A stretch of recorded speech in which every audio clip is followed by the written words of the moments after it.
The world is a mess, and in all honesty, I'm sick and tired of it. I'm sick and tired of the existence we have to endure.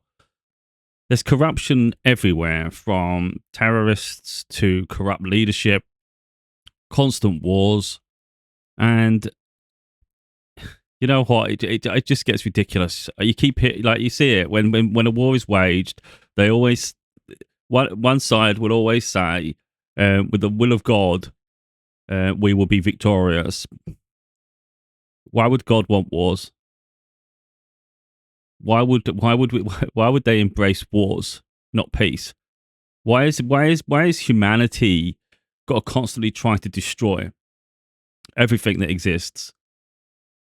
It's disgraceful, and it's everywhere. It's like if we no one learns the lessons, and you're seeing it from one continent to another, and then you see people get involved in conflicts that are none of their business.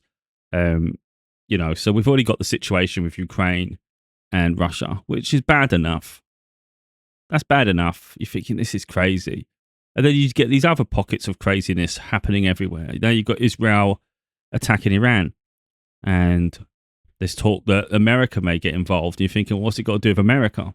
And then there's reports that Pakistan will send a nuke at Israel if I don't know if Israel tries to nuke Iran. I can't remember the exact terminology of that, but I just thought this is interesting because everybody has their own allies. And now I've just seen Starmer, the UK Prime Minister, suggest that Israel has a right to attack Iran, but Iran should not retaliate. What? If a country attacks your country, you have every right to react in kind. Now, I'm not here to sort of say that Iran is a nice place. I don't know Iran personally. But what I will say is that if we're going to be actually transparent, I've seen reports in the past where let's say UK citizens who are just literally traveling, they've tried to visit Iran, and then they've been arrested, detained, and held as a spy. And it's like, well, that's crazy. So you can't even just visit. There's no freedom there. So I think this impression that's going around at the minute that Iran is a really peaceful place, like effectively is the peaceful side. I don't think there is. I think there's too much corruption in many places. It's absolutely, we're seeing it now as well. If we're talking about wars, there was the conflict on the border between, I think it was only a month or so ago, between Pakistan and India. It's just flare-ups absolutely everywhere. And then we saw North Korea and South Korea having their issues. The Philippines have problems with China because China keeps overexerting its freaking rights, whatever it wants to say. It's literally encroaching on other people's sovereignty by expanding their territory, especially on the islands in the sea. So, there's all that going on. But yeah, I mean, I'm not here to sort of have a history lesson on politics. I'm not here to say I'm getting it all right. So it's not me trying to paint a perfect canvas. It's just to show the corruption that exists, So for instance, Iran, it wasn't even that long ago. I think it was last year before, where Iran kept targeting vessels down the I can't remember the name of it now. Something straight, but it's literally the channel that goes through them where a lot of oil and things go, and it's very narrow. And they were targeting vessels, and it's like, so look, my point there is no one's perfect, but it's this fact that people just the countries, especially wealthy countries, seem to be siding with, or should we say, Western countries are siding with Israel. And I'm trying to understand it. I don't know the whole history of Israel, but you dig a little, and you can see it doesn't make a lot of sense. You've literally got a Jewish settlement where they occupied a territory, displacing Palestinians. That's from what I understand. I'm not here to say whether that's historically absolutely accurate, but that's what I'm seeing. And then you see, and they're sort of reducing their territory bit by bit, and now they're trying to. It's like at the beginning of this situation, Israel and Gaza. It seemed like they were trying to displace them, but in the end, it wasn't displacing them, was it? They were actually trying to annihilate them. They're literally trying to obliterate an entire culture of people who actually, if you go historically further back, they were the original people there. So you've got an invader come and occupy a territory, and it's not that big a space. It's not a big country, you know. That's my understanding. I might have certain things wrong, but I'm trying to figure things out, and then straight away my mind's pointing towards. Well, it'd be interesting to go to some historical places in my lifetime. That'd be interesting. I'm not religious. I am spiritual. There's a place, I think, this is deviating. I'm not here to just go on a huge war tangent. I think there's certain things that are beautiful in the world, and I'm sick and tired of world leaders, corrupt as shit, destroying it. That's where I'm fed up. If you could just put people who could be trusted, people with morals, integrity, and they want peace and they want the world to thrive, put them in place of these freaking dictators and start healing the world. It'd be a bloody nice start. You know, you've got Israel, this power war-hungry freaking criminal of a freaking leader. You've got Iran has also a dictator in charge, from my understanding. You've got a dictator in charge of Russia who just seems just invincible, and there's no true voting. So we saw it in Ukraine, or at least we heard about it in Ukraine, where people were voting, and then some votes were going to Russian mayors and things. But it seemed like it was being influenced heavily by the propaganda from Russia. So there's a lot of influence. It's so bloody, it's ridiculous though, isn't it? And then we get Trump, who is absolutely, he's on the same level as these tyrants. He just does it in a way where you think he's thick as shit. He has the intelligence of a 5-year-old, which is frightening. But his morality is that of a dictator.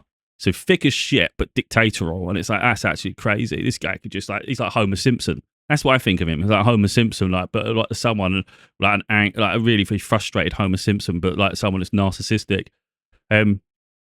So like I was just watching, I was going to reference videos, but I can't bother to keep putting videos up because I have to go through the whole process of finding them and putting them on. But I saw it where someone from Afghanistan who helped interpret and helped Americans evacuate Afghanistan. So they were given asylum in America, which you'd say that's the least you should do, because they've helped American military personnel get out of Afghanistan safely. That's the least you do. You reciprocate. It doesn't hurt you to allow someone into your country. And now, as part of Trump's deportations, without going through a due process through court, I just saw it on one of the news outlets. It was through social media. And I watched it a couple of times because I was so freaking like, what the f is going on here? And they're trying to deport this guy. So he's got a lawyer, but it's like, how long does that even work? Like, they might just send him back, and then he'll be killed. Because to Afghanistan, to the Taliban, he's gonna be seen as a traitor, surely. But it's just unreal, isn't it? When you think the world is a big place, but then it's so small at the same time. And then you look at all the little territories. You don't even have to look at it country by country. But if you look at it from a continent-based, the amount of corruption that exists and the wars. And yet this is our world just as much as theirs. You think about it, you have very few people who have that level of power. And they literally control and govern so much of our existence. They determine. You're hearing it now. Like, America's likely to be getting involved in this the battle, but the situation with Israel and Iran, like siding with Israel, so they may attack Iran. I'm seeing it, especially through social media and news outlets. No one is supporting that. So, what gives the president the right to make those decisions on behalf of the American people and place them at harm's way and really inflame a situation? It's just disgusting. It really is. And is this a planet we all want to be a part of?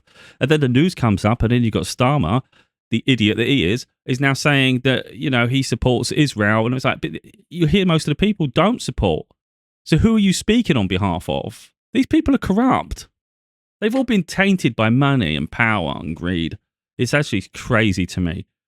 So yeah, I was always on the fence with the Israel. That's why I never spoke about it. I don't talk on things that I definitely don't know a lot about. It's not a case of I'm scared to talk on the topic. If I don't know anything at all, I won't go near it. So I was trying to learn a little bit about the Palestinian situation in Israel, because at the first side of it, it's like, yeah, Israel was being. This is my side. Like a year or so ago, or maybe, I don't know, maybe a year or two ago, I wasn't in a place where I could even go anywhere near it, because I didn't understand it that much. There's enough going on around the rest of the world. I can't know everything about every little thing. So at the time, I didn't know the difference. And it's only through you go through the history of things a little bit more, and you realise that a lot of Jews wanted a place to settle for themselves. They never had a country. So that's when they took up the position as Israel, and it's like, well, that seems quite wrong. And I don't know the full depth of that, but it was. I think it was with the support of Western powers, and of course they probably all come to agreements and things that we'll support you with this if you support us with that. It's a quid pro quo thing that's probably held the test of time, because effectively, if you actually look where Israel is, it's very strategic. Literally at the very end of the Mediterranean, it's like the passage into the Middle East. So strategically, Western countries, Western powers, well, obviously that's really strategic. And I think that's what it comes down to, a lot of it, you know. And I don't like that level of corruption. I find it quite exhausting, to be totally honest. I just think, what the fuck is going on? To be honest, it's like even in my head, I'm thinking, wait a minute, because again, I say I never knew the deep history between Palestine and Israel, but we've all heard of like Jesus' story where they mention Jerusalem, Nazareth. Like most of us, I'm saying most of us, I'll talk on my own behalf. You know of the places. I never really knew exactly where they were. If I picked a position on the map, I've got it about right, but I never knew exactly which country and all those things. You know, I just knew the names. And then you go deep enough and you're looking, thinking, wait a minute. Like, I don't know 100% the Jewish religion. I actually knew more about it when I was younger, weirdly enough. I did quite well with religious education. I'd even listen. Innately, I knew, but I've sort of like completely avoid of interest in it.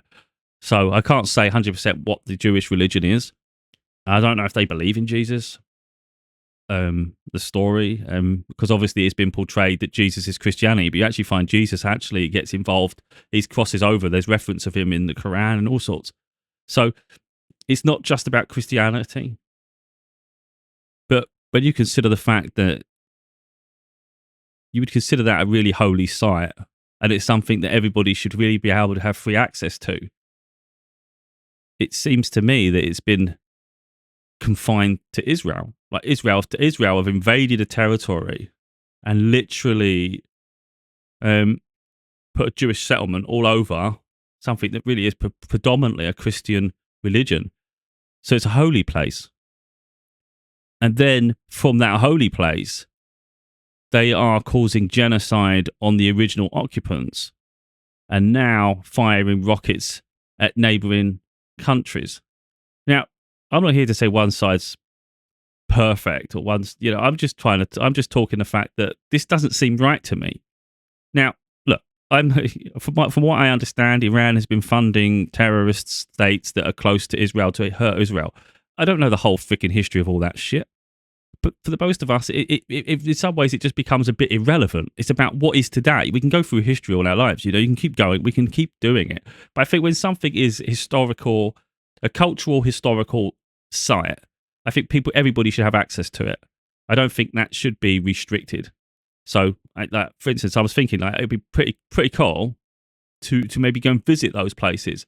But it's like, wait a minute, it's in Israel. It's in, oh, for fuck's sake, I'm never going to get to go there in my life, am I? I don't even know how safe it is over there, for God's sake. That's outrageous.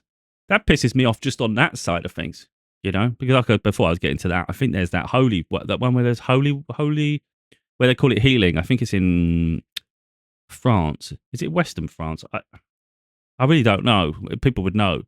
Lourdes? I can't remember. But it's supposed to be like holy where you heal. So like if you've got an illness, I know most people don't believe in any of those things, but it doesn't hurt to heal. So that's quite crazy, isn't it? Like there's potentially a place of healing on this planet, and yet there's so much chaos and war. And what you find is that a lot of these leaders, these so-called leaders, they cause havoc and then they send themselves to safety because they're the most important person in the country. I think the countries would do fine just without them. So when, like, I don't know whether the reports are true, who knows? Because things get completely blown out of proportion. But for what reports were saying, and you saw images, but again, they could be fake, they could be a past thing. Let's say it's true, because I think sometimes it's just from the point of the narrative. When Israel struck Iran, there were reports that Netanyahu had got on a jet and flown to safety to Cyprus. I mean, that's pretty cowardly, isn't it? You cause havoc, you know there's going to be retaliation, you don't want to risk your life, so you're going to leave and let the people suffer. And then the attitude, of course, is we need to keep heads of state safe in the event of a war. because the country wouldn't function without them. I would argue they'd function fine.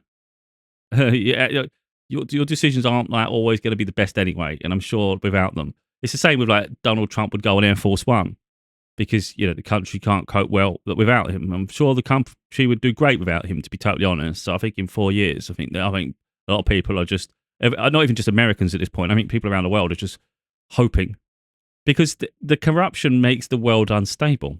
So, for instance, you've got Article 5 in NATO. One attack on one nation that's part of NATO, it's an attack on all. So the understanding there is it's not. I don't think it's as black and white as everyone thinks. It's not like a full scale invasion. I think the parties involved, so those involved would depict how they would react in the event. It's not a full scale backup, but it does make you wonder with Trump whether he would actually follow through or would he betray everybody? Because he's already moaning about how much money other nations are investing in their military. And he don't stop moaning all the time, and it just makes you think: is this guy for real? Like, is he okay? Because there's a reality here is that I think if something happens to America, he'd expect everyone come running to save him. But if something happens to another nation, you can see he's so self-serving. If he's had an argument with someone, he definitely wouldn't help him. He's so petulant; it's a joke. But that makes America very vulnerable because it means you just can't trust them as a nation when it comes to things like that. And I just think, especially when I spoke about that the person who from Afghanistan, where he was given asylum in America, when apparently that was done under Biden, I don't see how a new president can come in and just completely flip it on its head and go against what a previous president has agreed to. I don't understand that because it's just chaos. Every time a president comes, it creates more instability. They should have to adhere to whatever policies existed before, I think. Otherwise, it's stupid. You can't have this instability. How are people supposed to build a future? And I'm an idealist. I think the world should be free. I think we should all be nomadic. I think we should all be able to traverse the world, and borders shouldn't exist at least as strongly. So, like, for instance, if you want to travel somewhere, you should get to travel. We should all have the freedom to see the bloody world. It shouldn't be that people dictate where your freedom lies. Some people, maybe they're born in a large country where you've got a huge landmass to explore. Other people are born into smaller countries where it's confined. Is that fair that you're literally confined to those borders?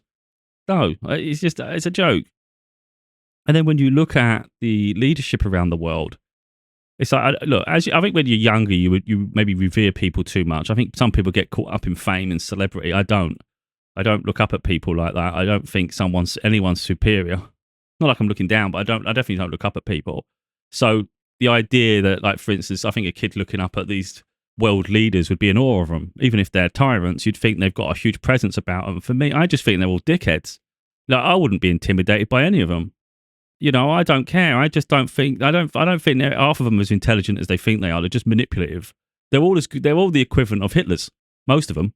It's like crazy. They're all on power trips, and the ones that aren't, they're incompetent. They haven't got the balls to stand up against them. So there's no strength in leadership, and we're seeing it now with the Prime Minister. One minute he looks like he's holding his own, he's doing well to appease Trump. The next minute he's just folding like a freaking stack of cards. It's like, this is a joke, mate. You're supposed to be you're supposed to be representing Great Britain here. You're supposed to be standing up for the people and making Britain strong. You're not supposed to be this weak, pathetic mess who folds and acts strong on the podium, but it's quite obvious you're just being Trump's puppet. Who would want to be Trump's puppet? We already figured out he's a fucking 5-year-old with a temper tantrum. So now you're no better than a 5-year-old's toy. Come on, grow some balls. I said this at the beginning when Trump took presidency. I hope the Prime Minister stands firm with him. Even if you have to detach from America for 4 years, you do it. You don't keep following an idiot around. So and I hate that. It's just ridiculous. It just sets the world back. If you just keep following a moron into situations, that's all you're going to be. We're just going to be a world of morons. I said this isn't going to be historically accurate because I'm not interested in that shit. I just really want to show how corrupt the world is. If you think about it, like, think about countries in general. If you thought about it like now, and you thought, I want to travel, I really want to travel, and I want to see the world. Like, I really want to see the world. There's so much beauty from one continent to another. Like in Africa, you've got all the wild animals, for instance. It's like it's dangerous, but it's a lot to see. You know, personally, I think it's too dangerous. But I'm trying to paint the picture here that these are places that everybody should get to see if you chose to, though. But yet there's poaching that goes on there, so a lot of animals are getting killed just for commodities like tusks from the elephants and things, and the skins, the hides, just because there's a monetary value attached to it. And of course, there's a lot of suppression in those countries, so they don't have a lot of money for the most point. So that's where they're finding their resources. But there'll always be smugglers and poachers and things like that anyway. There's pirates, so there's piracy. So when ships get close by, they're getting attacked at sea. So even the continent of Africa, it's not even just one country there, is it? It's multiple countries. There's an awful lot of corruption.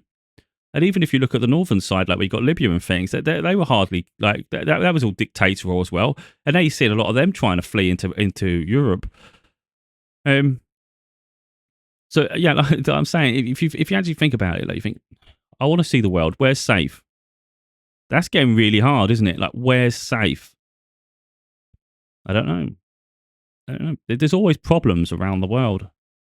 Top of my head, maybe Australia. Maybe you'd say Australia, but Australia, if you look at it, it's far removed from all the other countries. Quite fortunate in that they have this massive body of water that protects it.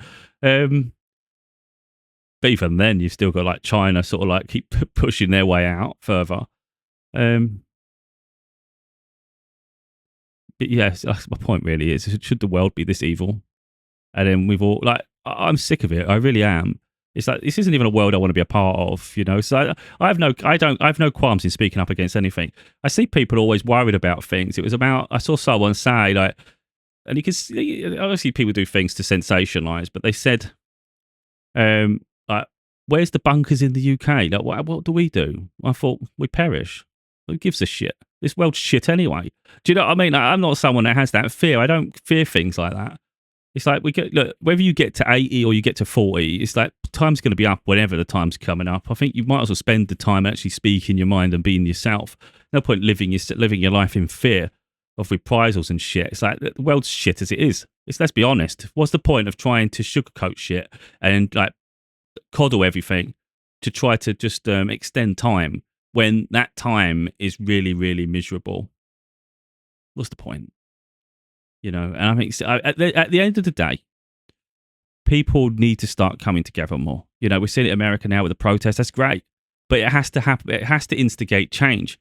So realistically, people need to come together more when it comes to voting. But I think effectively, if you're not, this is what we really need. We need reform, don't we? In all the countries, really, we've got parties that have had so much control over throughout history. But I think at some point I'm not a political person, so I'm not interested in politics because it's too much shady shit. I'm more direct. You know, I'm not interested in quid pro quo shit. Just like whatever's right, that's what we're doing. I don't care if it pisses you off. I don't care if it freaking causes havoc on the left side of this and left side of that. Get your head out your ass.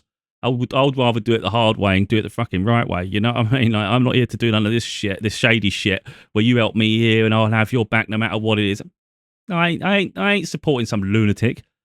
No chance. I'm here to represent the people, but of course, you know, the wider freedoms around the world, really. You know, an idealist. But yeah, I think what we need is change. And like I'm saying there is, if you've got parties, you go enough through history, and I think it's important we move from history, but we learn from history. So let's in the UK, we've got Labour, you've got Conservative. In America, you've got Democrats, Republicans. I'm not saying which side's better because I don't trust any of these fuckers. You know, so I'm not one side. I'm not blue or red. I'm fuck all. I don't like any of them. None of them are honest. So what does that say? Why the hell are we voting for these people? We need fresh parties. We need reform. You need change. Not saying the Reform Party in the UK because they seem quite nuts as well. And that's the thing. There's always like weird side agendas to this shit. But what you need is fundamental change, where people are actually going to instigate what's right for the people and start bringing a balance to the world. You know, these people can't stay there forever. This is outrageous. You can't have generation after generation after generation with the Putins, the Trumps, the Netanyahus, the dipshits we've got in the UK half the time. You know, how is that serving the people? You know, I see people like laugh at when wars had come out. They don't understand they don't understand the numbers. You know, they just see it as like it's almost like a video game. So if it says 450 people injured, so many people dead, people just can't fathom that's real people.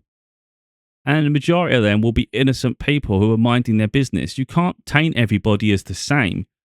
So because you've got corrupt leadership, it doesn't mean everybody agreed with them. And it might be someone who didn't agree is an innocent victim in all this. It's like, why should they have been collateral damage? They're not, the people are more than a statistic. And that's when I think it gets quite sick. When I see all this, I see numbers and it's like, it just becomes a number. It's like, that's a life. They actually had a life and they didn't ask for this shit. And it's the problem with these leaders is they don't mind sacrificing people for their own games. And that extends to the military. Like you might join the army, for instance, the armed services, and you might think I'm doing this because I'm a patriot and I care about my country. The real problem is those that command you at the highest level couldn't give a shit about you. So you're doing it for your moral good, to be there to protect your country. These people will send you in for anywhere to feed their ego. So you think you're protecting your country. They'll send you into shit that's none of our business. And they won't care. You'll just be a number and a flag. That's the problem. It's, so like, for instance, you've got Trump now. There's this conversation that he might be sending troops. I don't know if it's going to be troops, but probably the Air Force. And bombard Iran. Now, let's say one of those jets gets shot down and the people get captured or something, or they perish. They were just following orders. And they feel they were doing it for their country.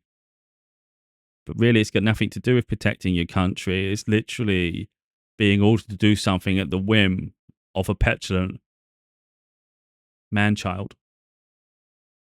And that's really not fair at all. That's quite dangerous, And we've seen it before with all these wars. We've seen it where the families were crying out, saying this isn't right, when they were losing loved ones who were, because you join the armed forces, and a lot of time it's during moments of peace. They don't know where they're going to go. They might get stationed somewhere, and it's quite nice because the weather's nice.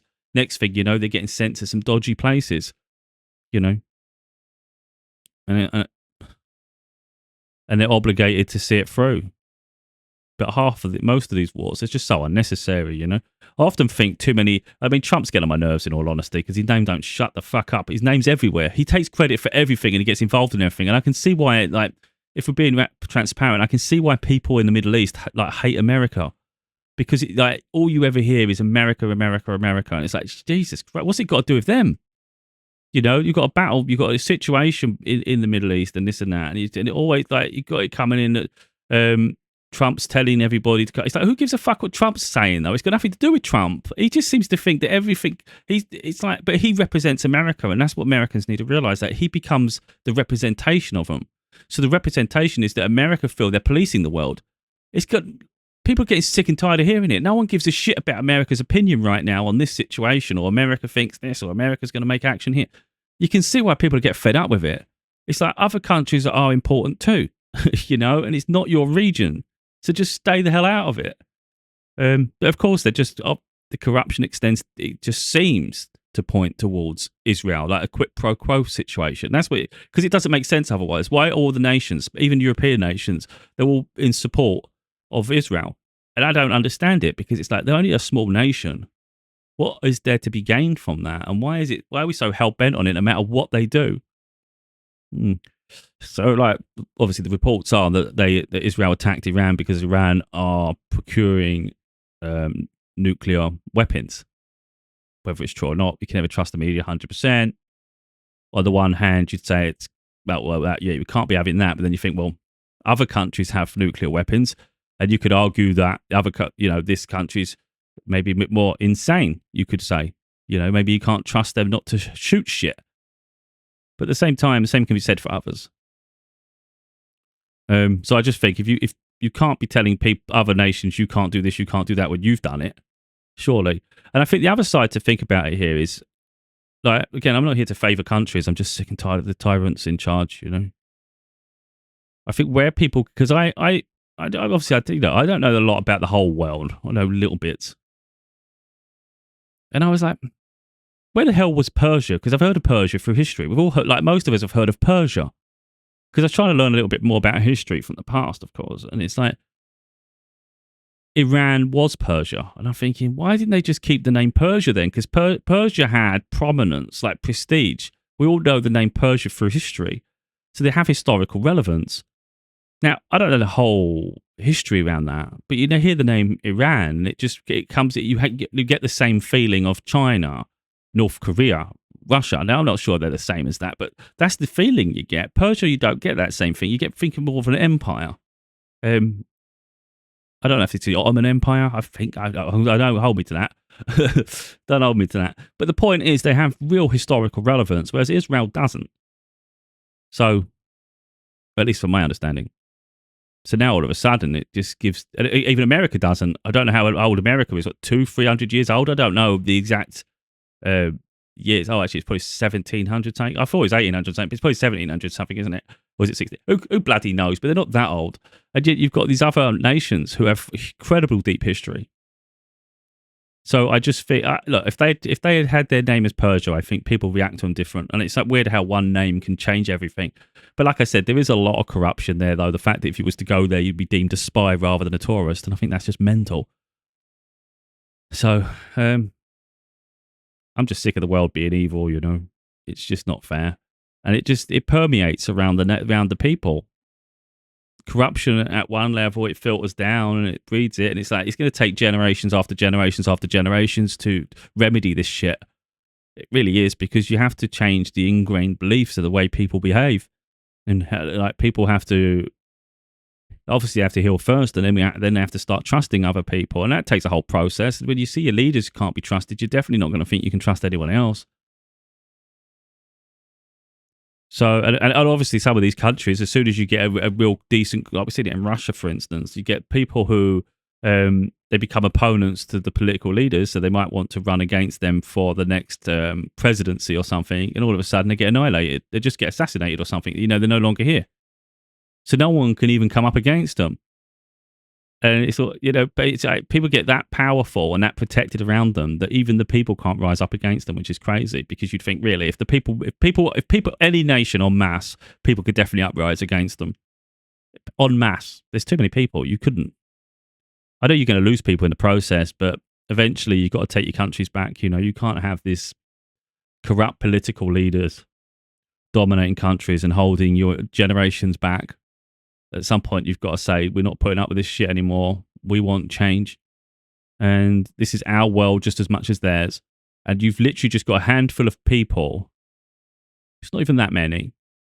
Because you've got subordinates. You might have generals and things like that. And maybe they're just as corrupt as the leaders themselves. But some of them might not be. And they might just be following the line because they're either scared or, it's their role.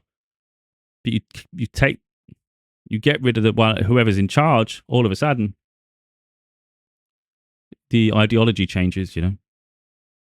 I'm not saying about doing anything nefarious. I'm just saying about the fact that change can happen. But, you know, it's just at the moment, it just seems to be very weak leaders posturing as strong, following insane leaders who posture as righteous when they're anything but. So that's really where the issue is. So like when I see rockets coming down on a pretty sacred site, pretty much, it seems quite barbaric to me. But yeah, again, I've seen reports that some of those so-called righteous people, leaders, have built sort of military bases underneath hospitals, so they're using people as human shields. So the only way you can attack that facility is to destroy the hospital. And that's why sometimes you hear these reports where a rocket's attacked a hospital and you think that's disgusting. But it's because the military's underneath that hospital. So, and it's, they're just creating human shields. And then it changes the narrative around it. And like I said, I'm not here to create historical accuracies. We could have got a browser up and learnt together, but I'm not. Like, people can do their own research, and I'll be doing my own research in private at certain periods. But fundamentally, I'm just sick and tired of the corrupt, incompetent leadership around the world, because it's not just one leader; it's multiples. At the moment, I'm not watching deeply, but I did like the way that Canada was standing up to America very early on with Trump's presidency. With I can't even remember his name now. I thought he was doing a good job. Oh, I can't remember now, but now you've got Carney, I think, and he seems to be quite strong as well. And I like that. I like strong leaders. It's like someone who actually has their head screwed on. They've got intelligence. So hopefully he'll do right by Canada as a start. And maybe others will follow suit. But at the moment, like Starmer in the UK, from one moment he looks strong, positive and confident talking. The next minute he's buckling. And it's like, that doesn't show strong leadership to me. So I think we're seeing we can't really trust him to be the voice of the people, sadly. But I think at this point, I'm not sure Carney 100%, because I don't know the whole Canadian politics and people's opinions, public opinion. But from the outside looking in, I would say from what I've seen of him, Trudeau was the other guy. I know people didn't like him, but he stood up very well to Trump and he was very articulated, wasn't he, towards the end.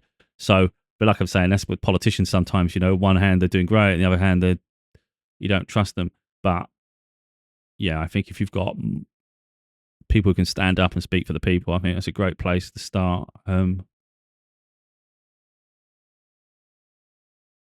But yeah, at the end of the day, this is our world just as much as anybody else's, And I think there's too many heads of state who destroy our world. I don't think we can keep watching on in horror and do nothing about it.